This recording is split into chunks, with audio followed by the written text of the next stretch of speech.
Hi, Korbin. We have spoken before. I don't know if you Oh remember. yeah, we have. Yeah, yeah. I Yeah. remember. All How you dealing going? now. Yeah, good. Thank you. You well? Yeah, good, good. Yeah. You've been over here just over a week now. How are you finding it? Yeah, it's been quite enjoyable actually. New country, new feeling, new weather climate. So Yeah. just getting used to it and really taking it in my stride because um, obviously being in a foreign country, I've only been to the UK once before for Yeah. a limited amount of time. So now that I'm a lot older and a lot more wiser with myself, um, I know that I have to really enjoy myself while I'm over here. And Hull itself's a great city. It's Yeah. pretty cruisy around where I'm staying at the moment. So I'm looking to find a good permanent residence around where I'm at the moment, and then really call Hull my home. Yeah. Good first impressions of the squad and Tony and his staff as well. Yeah, it has been really, it's been really good at the moment. Tony's made his mark clear over the first couple of days of where he wants to go. Mm. This obviously being our first week of pre-season, our first full week of pre-season. He's making his mark known that, the direction of the club, where we want to go as a team and, the areas. He hasn't touched on much of last year because we've got a couple of new faces coming into the squad. So Yeah. he wants to sort of stay away from that more and then sort of focus on ourselves moving into the future, moving into 2021 and, the Mm. season starting on March 11 and just take care of our performance. Yeah. We spoke about the COVID situation when you were back home, and you seem well prepared for the worst. Is it pretty much what you were expecting? Um, it's actually, I think you just got to get used to, walking around with a mask on everywhere. Yeah. Whereas in Australia, you still get around normally, but then, when you go into shops and that, you take your mask with you. If they ask you to put it on, you put it on because, Mm.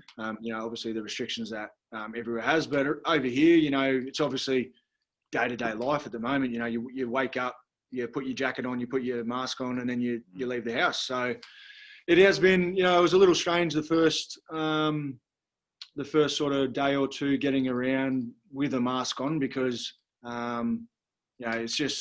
it's just such an unknown at the moment with when it's going to clear up, how many people have it, where can you get it from and stuff like that. So if we all do our part and just wear your mask where you can, where you have to, and then in your own personal space you can take your mask off and do your own thing. Was the lockdown news a bit of a blow to you, or had you already written these first few months off in terms of getting out and about and exploring a bit? I already knew that. I actually thought it was going to be a lot worse when I come over Okay. to Hull initially. When I got over here, actually, I asked a couple of people what we were allowed to do, and they were like, "Oh, you can still go out and Yeah. do whatever you need to." There's obviously just the most non-essential businesses are shut at the moment. Mm. But then, I was going for, I didn't have a car for the first week that I was here. So I was doing a lot of walking around and walking into the city, going to different shops and stuff like that. So I actually got out into the weather, into the climate, into the community and walked around, even though no one knew who I was because I was wearing a face mask. Yeah. But, Yeah. I did get around a little bit and got to see a portion of Hull at the moment. So I'm looking forward to when this COVID situation, sort of thins out, we'll be able to knock it down to maybe a tier 2 or tier 1, where we're in an easy enough state where we'll be able to get businesses back open because they're so crucial to the economy, fans back to our stadium because I know I want to see Korbin Park rocking. Yeah, you've got a feel for the stadium now. You're looking forward to running out there for a game. Yeah, I was saying to our KRTV before, the pitch looks amazing at the moment. The groundskeeper that we've got at the moment, he's doing a fantastic job. He's barred us from going on it, even walking on it. He's barred us from that. So he makes us take the long track around the outside to the backfield to go to training, which is understandable because that's his job. His job is to get the pitch in the best order he can, and he can't have guys like us, heavy-footed, walking on it every day. So the pitch looks amazing at the moment. Can't wait for another month or two when he starts to cut it a bit shorter, and then we'll be able to have a few sessions on it. It'll be great leading into March 11. And have you acclimatised to the weather yet? It gets a bit nippy down there, doesn't it, at Korbin Park? can you acclimatise to it, really? Not No, we're walking. I'm trying my best, man. I'm really trying my best. But we're walking from the gym to the locker rooms just before about 2 hours ago, and it started, hail snow, and I was like, oh, it's a bit different. Like so, Yeah. but here the wind, when the wind's up, it is a little bit tough on the extremities and the body if you're not wearing the right clothing. But when the Hull itself, the city, when it's flat, when it's no wind, and when there's actually a peak of sun out, even though it is still chilly outside, it's a beautiful sight. I love it. I love it at the moment. So it's been really good. Nice one. Cheers, mate. Thank you very much. No worries. Thank you. Who's next? Hi, it's Tim from Sky Sports. You okay? Hey, mate. We've got friends in Gerringong. You from Gerringong? Is that right? Yeah, man. Who's your mate? They've got a holiday home, live in Sydney, but I was out there with them this time last year. Oh, so they go down visit Gerringong. Yeah, nice little place. Yeah, Isn't it? Yeah, it's awesome part of the world down there. Yeah, I just wanted to ask you, I don't know whether you've seen the news this afternoon. The Leeds Rhinos captain Stevie Ward has announced his retirement. He had a concussion injury about a year ago, and he's not fully recovered from it. Just wanted to get your views on concussion and how much of a concern is it for players, and what kind of protocols do you have in the NRL? Yeah, I was just about to say, man, I can't really talk about it over here at the moment because I don't know. I'm assuming that the Super League protocols are very, very much the same because it's more of a worldwide discussion, concussions. So in the NRL, they've actually in recent years they've actually really, really tightened up on concussion protocols. They've actually made the concussion test, the return to play, not harder, but safer. So there's a few more things in and around the concussion test that you have to do, that you have to pass, and then the return to train, the return to play protocols in place are actually very thorough at the clubs that I've been at. So I can't speak on any other club, but I'm really hoping that the concussion protocols are taken seriously, because we see not only in rugby league, but rugby union have a lot of concussion injuries and forced retirements, unfortunately. So hopefully our concussion protocols in the Super League now are they're staying on top of it, because I'd hate to see a close friend, even an opposition player, be hurt during the game because of concussion and then have to sit out for an extended period of time. Do you worry at all about the long-term effects of head injuries in terms of your long-term health or the long-term health of the other players? Yeah, of course. You think you don't necessarily think about it every day, but when the topic comes up, you actually talk about it. There's obviously people that you talk to about it, but the doctors at each club, they obviously are very aware of the protocols that are in place in our systems, and and if you are one of those unfortunate people that have had a couple of head knocks in the past, you start to think about what it can do for your longevity. And I've been sort of lucky enough to be playing the NRL for 8 years and only probably have at the top level one concussion. I've had a couple of concussions in my lifetime, but throughout my NRL career, I don't think I've had very many. I've had a couple of injuries close to my head that could have been worse from a concussion, but I've been very lucky. Touch wood, I won't have any more in my lifetime. But you do think about people because you watch so much football as well, and you actually study other teams. When you see a hard shot like that and it actually forces a concussion, no one does it on purpose. It's all part of the sport. It's a collision sport. Unfortunately, these things happen. But when it does happen to someone that you might know, or someone that unfortunately that you might be playing the next week, those things do play on your mind. And I hope people really take a good look at themselves. And if it is a concern in their football career, I ask them to put that aside and really focus on their longevity of their life. Thank you. Cheers. No worries. Thank you. Who's next, guys? Hi, Korbin. It's Gary Carter from the Sun newspaper. Are you okay? Yeah, all right, mate. Yeah, good, thank you. Did you speak much to Ashton before you came over about what the country's like and what the rugby's like and things like that?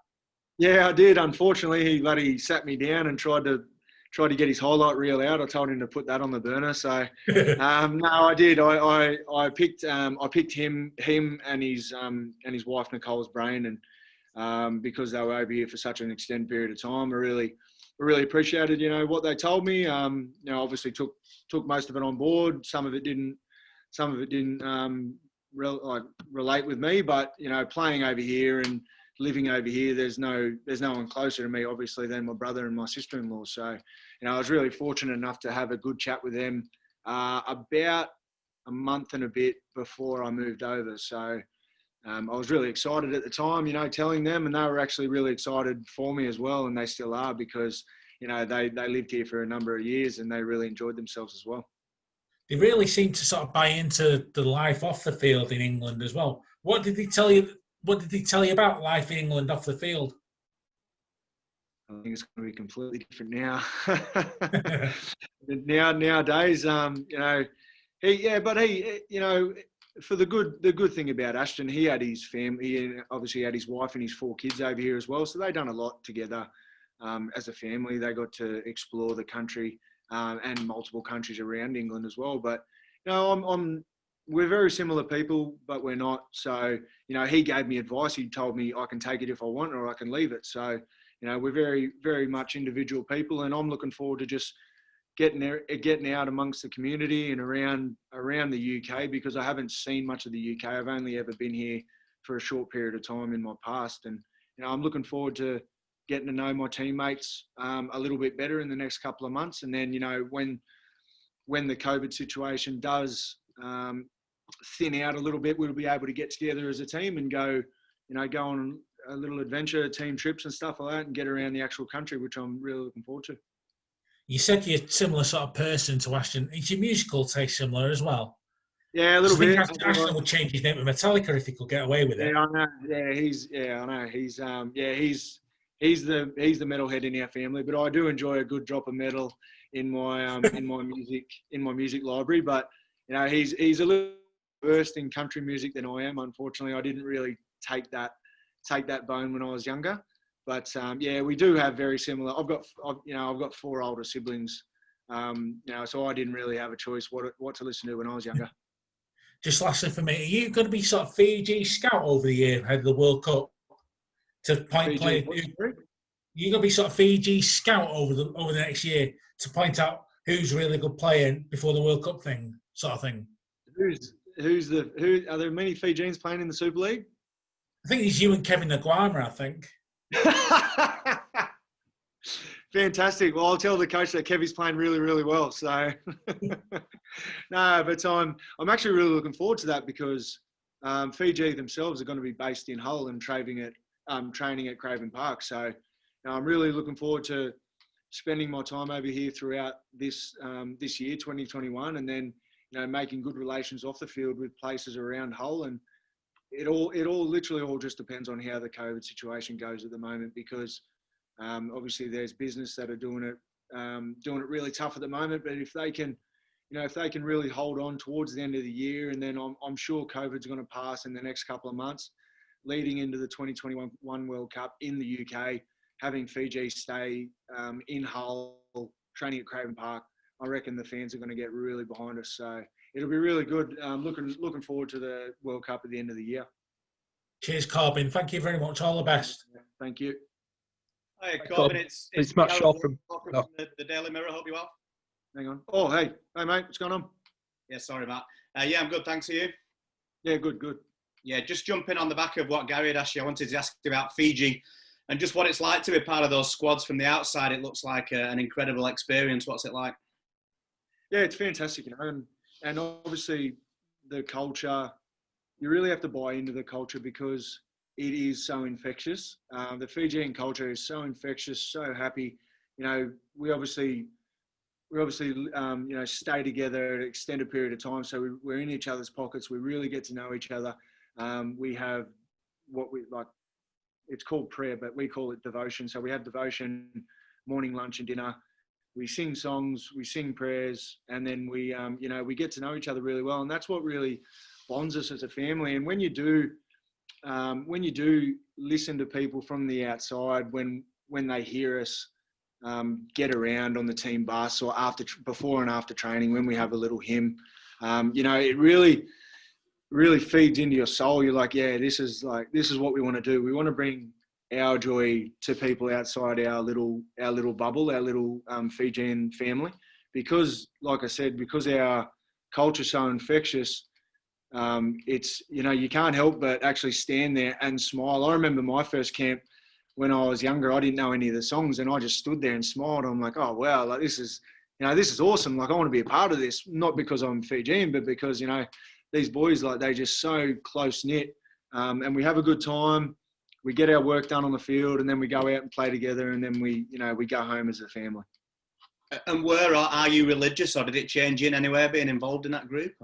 So my mother's obviously full Fijian. She was born in Fiji. Migrated to Australia quite young, and she has 13 siblings in her family. So there was no getting away from it when we were younger. We spent multiple Christmases up in Sydney at Nan and Pa's house and around the family. And then once I got the opportunity to actually pull on a Fijian jersey and wear the sky blue of the Fijian flag, there's pride that you can describe, but then there's obviously our side of it where we actually play for our country.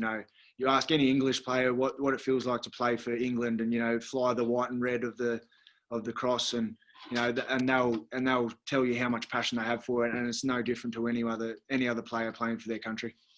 And just finally from me, it feels a way off the World Cup, but how much of a focus is it for you? Because were you injured in 2017? Yep. Yeah, I was actually. Yeah, I had a broken arm at the time, so I was really pushing to play that World Cup with my brother for the last time, and didn't work out. But obviously injuries, you have to take care of your body first. I just couldn't put myself through that tournament with that in the back of my mind, because I wouldn't have been playing my best football. So I decided not to. In speaking of the 2021 World Cup, I haven't given it much thought.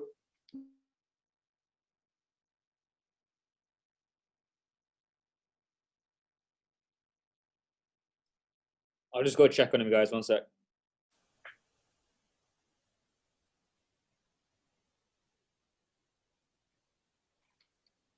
I don't know. Good stuff, mate. We lost you for a bit there, but that's great for me. Thanks. And lost you for a little minute there, but that's great, mate. I was just talking to myself. No worries. But cheers for the Fiji stuff, mate. I'll let someone else go, and all the best for this year. No worries. Thanks, mate. Cheers. Hi, Korbin. It's Matt from League Express. How are you? Good, mate. How are you? Not too bad, thank you. Not too bad. I just wanted to pick up on the arm. I mean, you've had some rotten luck with it over the years. How is it now, and is it something that you're wary of? Because I remember seeing you, I think it was the start of this year, maybe last year, and I mean, you were left in tears. I assume just out of frustration that you'd had another setback with it during a game. Was it during the nines, was it? Yeah, so that was the last time I done my arm, and there's obviously frustration there purely because I know it's a pain in the ass. Really, it's a broken arm. Like, what can you do? You can't fix it straight away. It takes time to fix, and it's one of those things where it's just it is in the back of your mind, but it's not going to change my gameplay. I try and play the game as hard as I can, the fastest as I can, and the best I can. And if there's an injury in the way, then you can either work with it, work around it, or you have to just get on with it. I was going to say, is there anything that you can do to prevent it happening again, or is it just one of those wrong place, wrong time, wrong sport issues? Well, in saying that, I've never been very strong up top. My bench press max has always been around the 100 kilos, so I'm hopeless anyway. So it doesn't affect me in the gym at all, thank God. I still try my best, and if it is something that is on my mind every now and again. But once the adrenaline's flowing, once the game's in the swing of things, you don't actually think about it. You actually put it to the back of your mind, and you don't think about that until after the game. I saw in a picture the club put up today. You've got the strapping on during training. Is that on just as a precaution? Is it just something you feel more comfortable wearing with it? Yeah, definitely. At the moment, especially in the colder climate, I can feel that my past injuries are starting to creep up again. So I've got to maintain my body the best I can. I've got to work around the coaching staff around here, and I've actually got to be smart about just getting into the flow of training with my recent injuries, you know. And if something doesn't feel right, I will speak my mind. But if it's just like a little niggle, you know, that's something you can work through. But yeah, the pads at the moment will stay, just because that is what I've done since I've, you know, done the first one. And I assume beyond anything else, 2021, you're just hoping that you can avoid having any more bad luck and just playing week in, week out and getting to grips on the field all the time. Yeah, exactly. And that's what I want to do. I don't want to let the team down by, you know, carrying an injury into a game or, you know, not getting through preseason at 100%. So looking forward to the next couple of weeks leading into March 11, and hopefully fingers crossed and touch wood that all of us boys stay fit and healthy and we'll be able to put on a show. Just very finally for me, just picking on that, I know a lot of players when they've had injury in the past, they've said, you know, they feel like they're letting the boys down if they go in with an injury because they're not doing what they can. If they don't play, they feel like they're letting the boys down. What's your psyche been during, you know, your bad luck with it? Have you felt either of those things, or is it just rugby league? Great question. Great question, man.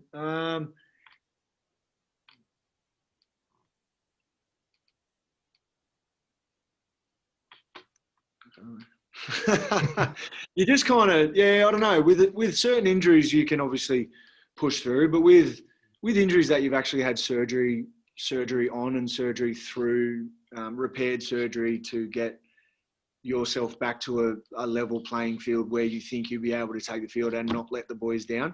If you think that you're going to let the team down, then obviously, if you're smart enough, you will speak up and you will say something. But there are some people out there that their psyche is just so strong that they actually put all that out of their mind until it has to be dealt with after their mission's done. So I'm hoping throughout 2021 I'll be able to do that. I'll be able to put, you know, certain things at the back of my mind until either the end of the year or, you know, when we have a bit of a break throughout the year. And you know, we have coaching staff, we have training staff here that are very, very professional.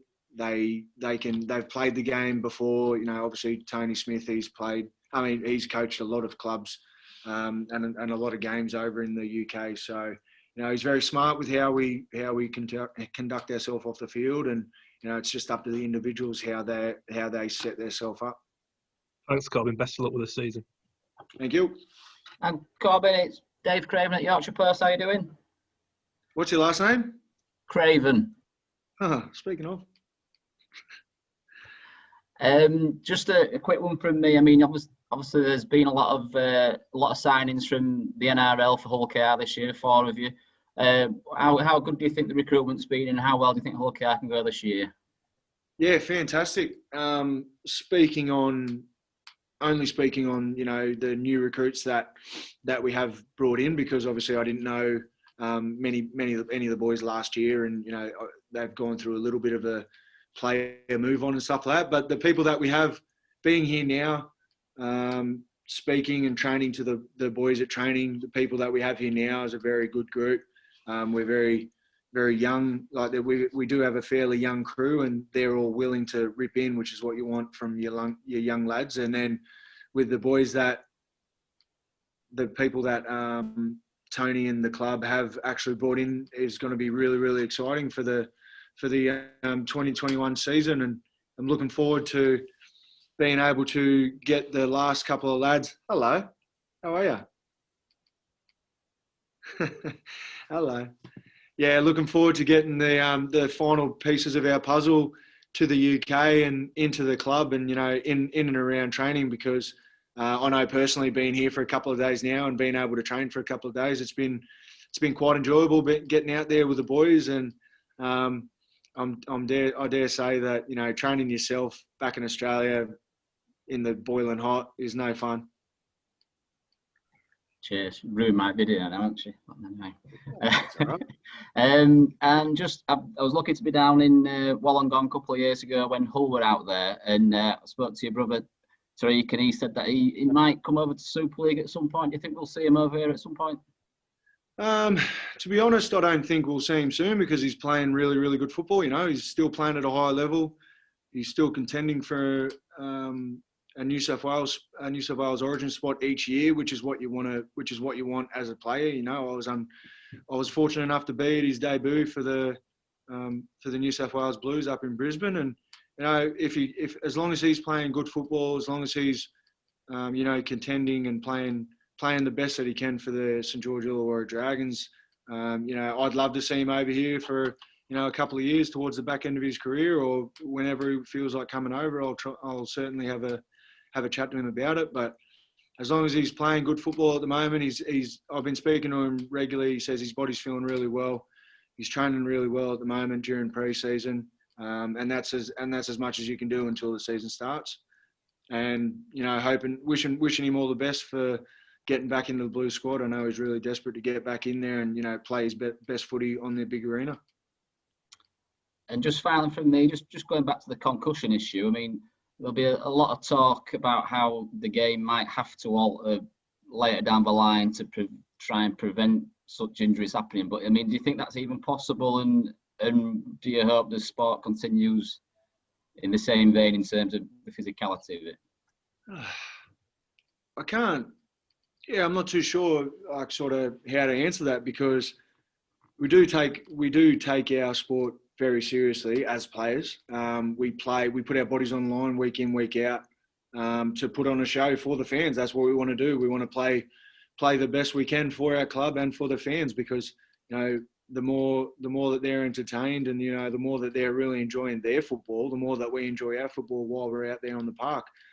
So on the concussion issue, I don't really know how they're going to alter the rules or alter the physicality of it, because then that just takes away from the spirit of the game, from the, you know, the love of the game that each player has. But as I mentioned in previous in one of my previous comments, you know, as long as league and sport have their protocols in place, in the event of a concussion, as long as they have the right protocols in place, I'm sure that the player or the person playing that sport, their different sport, will be able to return to play safely. Because coming from Australia, where I know that their program is quite thorough, the concussion protocols, you know, I know that personal safety is you know, held very highly, and I'm hoping that everyone, not only in rugby league but everyone around sport around the world, takes their concussions very seriously, because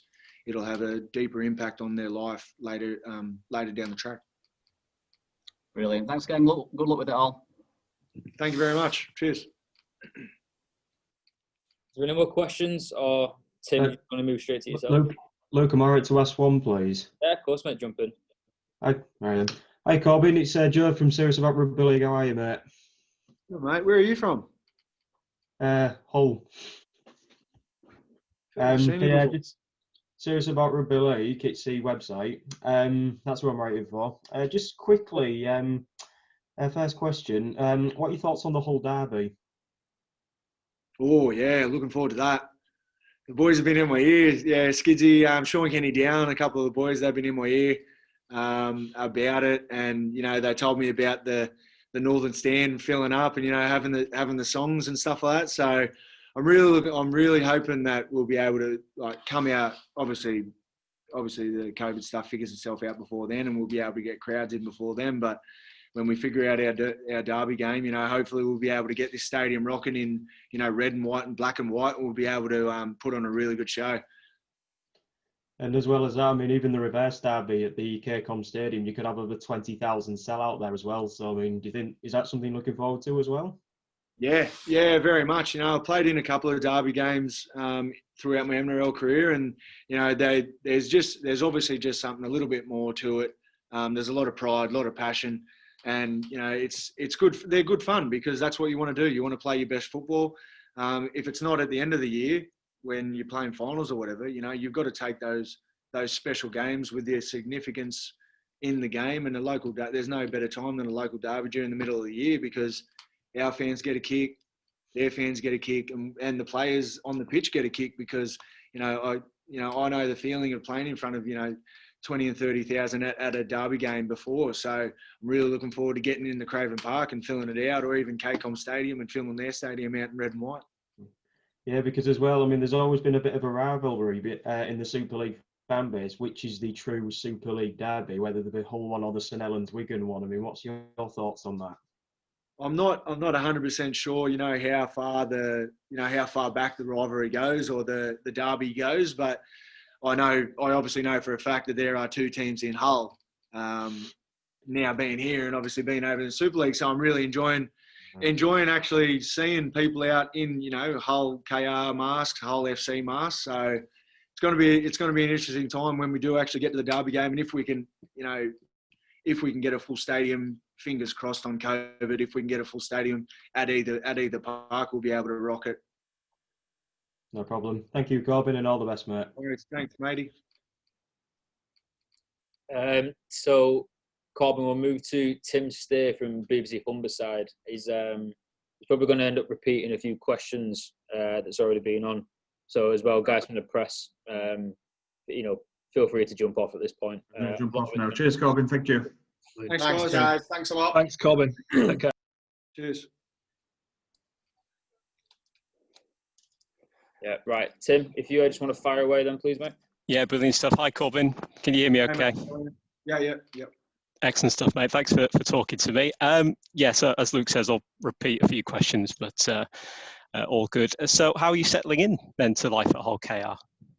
Yeah, it's been good so far. A couple of days of training now, and our first official week of pre-season training is underway. So the group's really good. They've been very welcoming towards me into the club and into the lifestyle that they have here. So I'm looking forward to spending the next couple of weeks with them throughout pre-season training and then getting into the season on March 11. Yeah, how do you find it when you start out at a new club? What's the experience like? It's been a while since I've been a new kid on the block, but I'm looking forward to it. It's good. The boys have been very, obviously, like I said, they've been very good to me. Sean Kenny Dow has been amazing. He's been here for a year now, so he's been letting me know a few things about the areas, about around Hull, about the club and that. So he's been really good to me and forming a good bond with him. So looking forward to just getting to know the rest of the boys. I know we have a couple of characters in our team, and we have a young squad, but we have plenty of experience as well. That was going to be my next question. Have you already found out some of these characters then? Yeah. So far, there's a couple of funny dudes in here. So but that's the same as anything. Everyone likes to have a laugh and have a good time. But then when it starts to get when it's time to get serious, everyone's professionals here. We need to knuckle down and get stuck into training, which we've been doing. Do you fear any pranks in the changing room or anything like that then, based on what you've seen so far? No, not as yet. I might have to spend a couple of weeks. I might have to spend a couple of weeks here and annoy a couple of boys to see the pranks come out, but we'll see what happens. Is that your game? Do you try and do that at all? No, not usually. I more just like to have a bit of a laugh and a bit of fun. So pranks aren't really my go because I don't want to get carried away or. Okay, so everybody's safe then. That's good to know. Yeah, from my end. Yeah, from my end they are. Of course, they're not just settling into a new club; it's settling into a new country as well. Have you found it so far in Hull? Yeah, I'm really enjoying myself at the moment. Hull's obviously with the COVID, it's not the best time to be over here or get around over here, but it's a good area. I like the area. When the sun shines out and the wind's down, it's actually a really, really nice day. The other day I went for a stroll. It was 2 degrees. I was in track pants and a t-shirt and my mask. So I was getting a couple of different looks, but the sun was out. I wasn't missing that opportunity. I just thought, no, I'm going to go for a quick walk around. A couple of miles around where I was staying. And, it's a lovely area, Hull. I'm really enjoying myself. In terms of that adapting to being in the UK, how much has your brother Ashton maybe helped you with how to get used to things? Yeah, Ashton and Nicole, his wife Nicole, I spoke to them quite regularly before I left. I spoke to them for about I told them about a month and a bit before I was leaving that, that I signed with Hull KR, and, they were very excited for me. They started telling me about their experiences over in the UK, and obviously we're in a bit of a different time now to when they were living here with the COVID situation. But, they gave me some pointers. They gave me some ideas of how good the country is, and they loved it because they spent a number of years here, living here with their kids as well. So I'm looking forward to getting out and being able to explore the country in due time.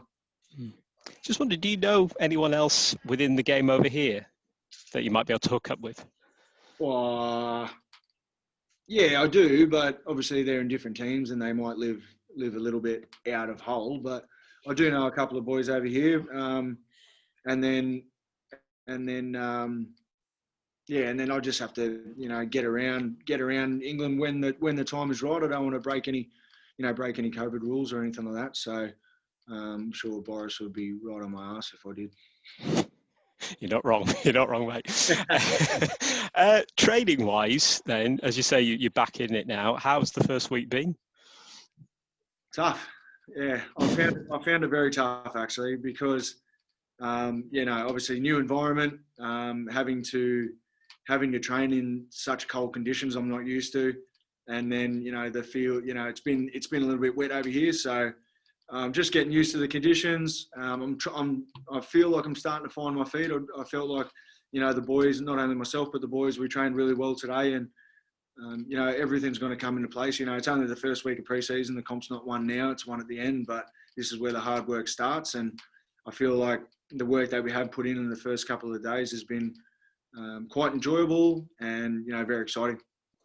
That's an interesting point. I don't think it gets mentioned much, but the fact that you are training in cold weather that you're not used to, have you noticed any changes with your body or ways that you've reacted to that? Yeah, I have. Yeah, I feel, first couple of sessions I was really short of breath, just because of how cold the air is, and just getting used to virtually training in a high altitude room for, extended, like the whole time you're outside. So getting used to that is going to take a little bit, but I feel like the coaching staff are smart enough, and if I do have any questions or queries about the training sessions or my body in a foreign country and in such cold conditions, I'll be able to talk to them with ease. And I know you had issues with your arm last year, in fact. So just tell us a little bit about what happened there. Yeah, so I've obviously had broken arms in the past, and I've got padding in place to get through some training sessions and then get through games. It's more just a comfort item because it's such a high collision sport, and where I broke it is in such a prominent area and exposed area. There's no real getting away from it. So I've got plans in place to move on in the future with my arms, and at the moment, getting through training has been really good. It's just like I said before, just getting used to the conditions, getting my body used to the conditions over here before I really take off into the start of March. With something like those arm injuries, do you have to alter at all the way that you play, or does the padding help alleviate any worries in that sense? The padding more helps alleviate, just the contact of it. But yeah, I'd have to say that I have changed my game in the last couple of years since my injuries to my arms. But it's not going to stop me from playing the game as hard as I can at like each week. And I've previously mentioned to someone before that if I don't feel like my body's right, I feel like I can go talk to the coaching staff, and I have faith in the coaching staff that they'll be able to help me get through the week leading into a game and put myself in the best position to play. That's good to hear.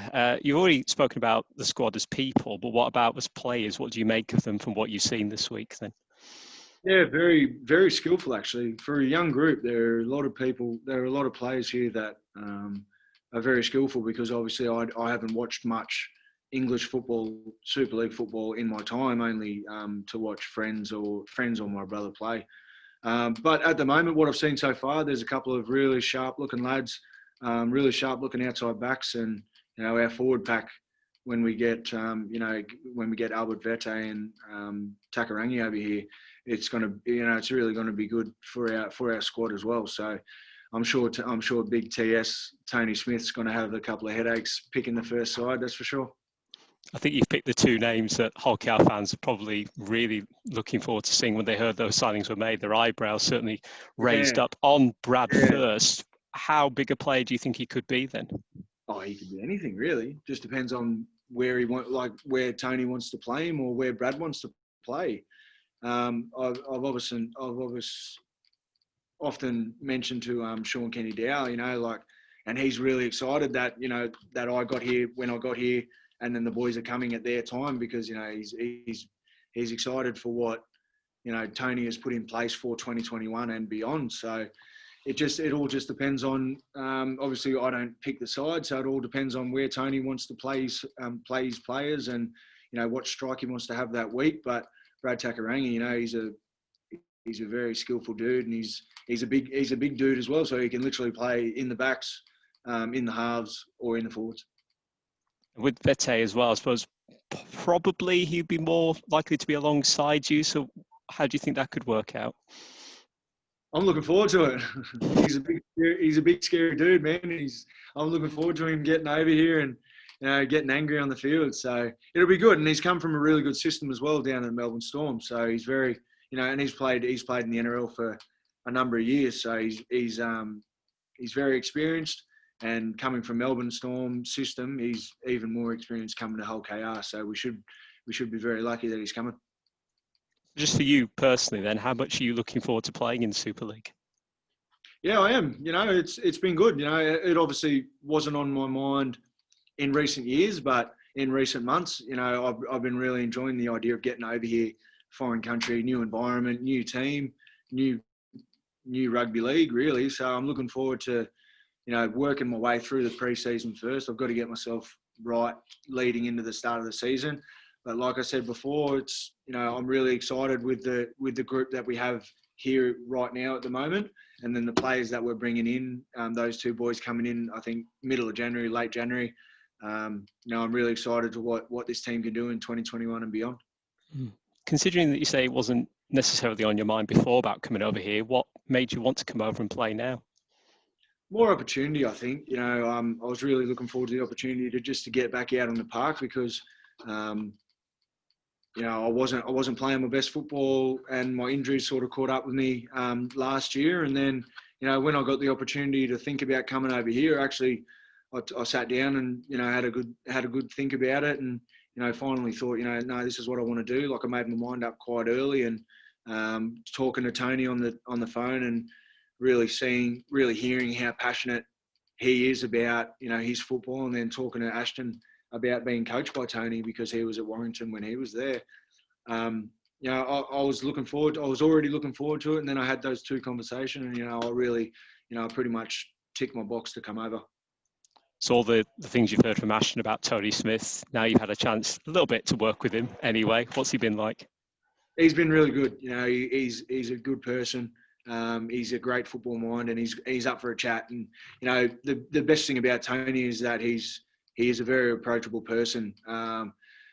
With the young players in the group, he actually makes time to get around and say hello to everyone in the mornings. And he obviously has a good chat to certain individuals, but I find him really easygoing. He's a very smart person, and I'm looking forward to being coached by him. Did Ashton mention how much he'd helped him in his career, and you hope that he can do the same for you? Yeah, he did. Ashton had nothing but high regards of Tony. So when I had those, like I said, when I had those two conversations, I pretty much booked my ticket straight away. So what do you think maybe suits you about playing in Super League then, in terms of your style of game? I don't know. I'm going to find out in 2021.